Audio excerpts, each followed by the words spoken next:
Hello, and welcome again to my second video.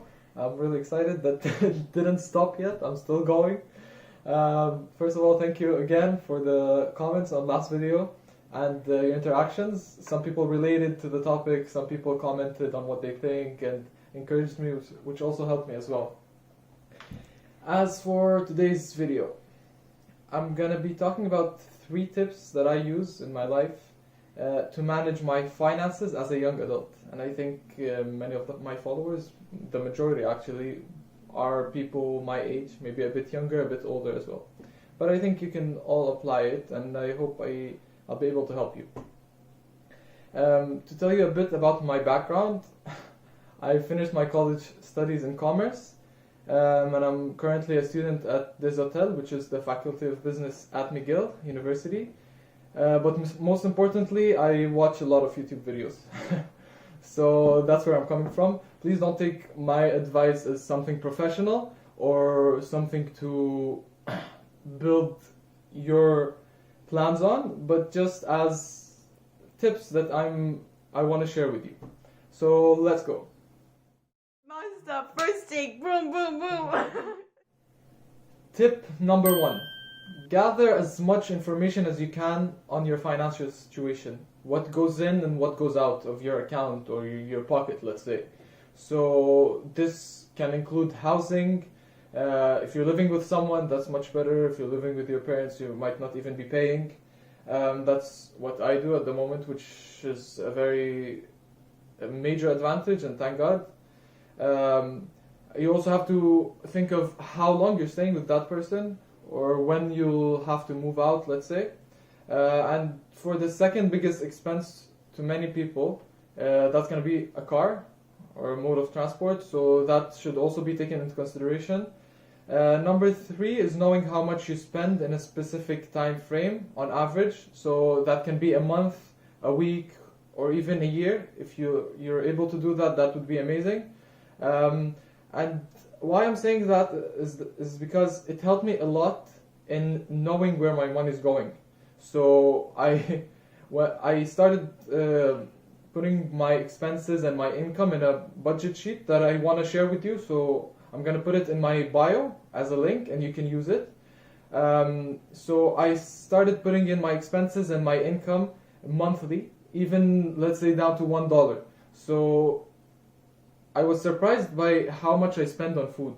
I'm not the type to go and eat out usually, but I think everyone will be surprised if they don't calculate it, because you go here, okay, once a week, twice a week, you go there, but by the end of the month it all adds up.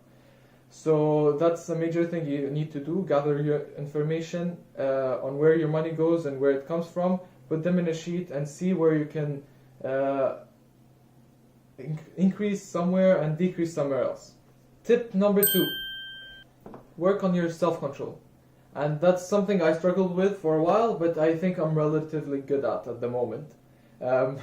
I started decreasing my expenses, especially on food, and linking it to tip number 1. As soon as you start looking at the numbers and where your money goes monthly, if you gather the information I was talking about, you'll see a major difference in how you want to spend money, because you'll know that, oh my god, I have to stop here or decrease there. So that'll help a lot. And also you have to start small. It won't all go from 0 to 100 like that. So you might decrease 1 meal, let's say, out per month.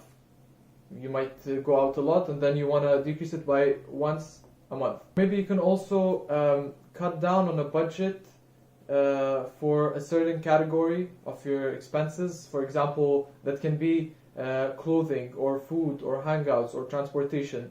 So you look at that, and then you see, you set yourself a limit so that you don't surpass that limit, and little by little you start increasing how much you save or how much you cut on.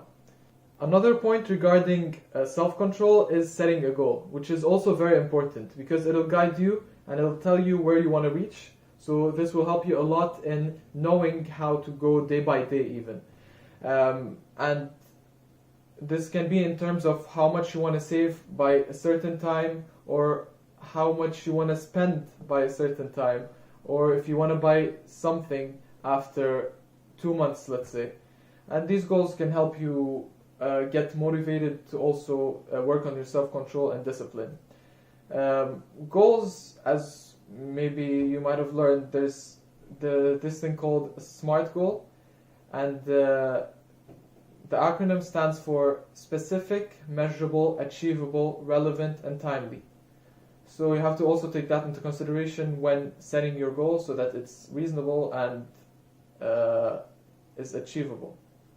Tip number 3: act upon your efforts. So you know all your information on where your money goes, where your money is coming from, and you have your self-discipline and your self-control, you're saving money.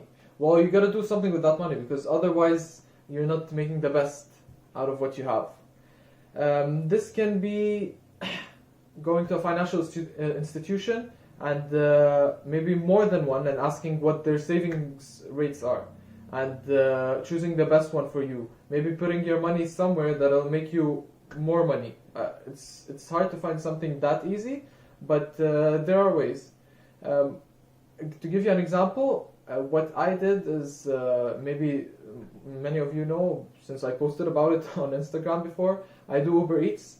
So I bought a bike with a certain budget, but I knew it was going to make up for it when I do the deliveries. I also bought a bag that I can deliver food with, and this way I used my bike as a transportation when going out, moving from one place to another, but at the same time it was kind of a source of income. So that's how I like to think of the things I buy, as much as I can. Not all things can be used like that, but as much as I can, that's what I do. Finally, relating to point number 3 is thinking long term. And this is very important for 2 reasons. First, because it makes you want to cut down on your expenses that are unnecessary, such as a snack or a meal here and there, or even a pair of shoes that you just felt like buying at the moment. And second of all, because it makes you push yourself and want to set a higher goal, and that might even be buying a property. It might sound hard or very far-fetched, but if you start saving now, it's better than starting to save tomorrow, or in a week, or in a month. So the faster you start and the sooner you start, the better it will be for you in the future, and that's the point of saving money. So that's basically it. That's the major tips I have at the moment. I hope it helps, or it flashes something. If you have any other tips that you would like to share, you can put them down in the comments as well. And if you oppose any of my opinions, you can also put it down in the comments. Thank you for watching, and I'll see you next week.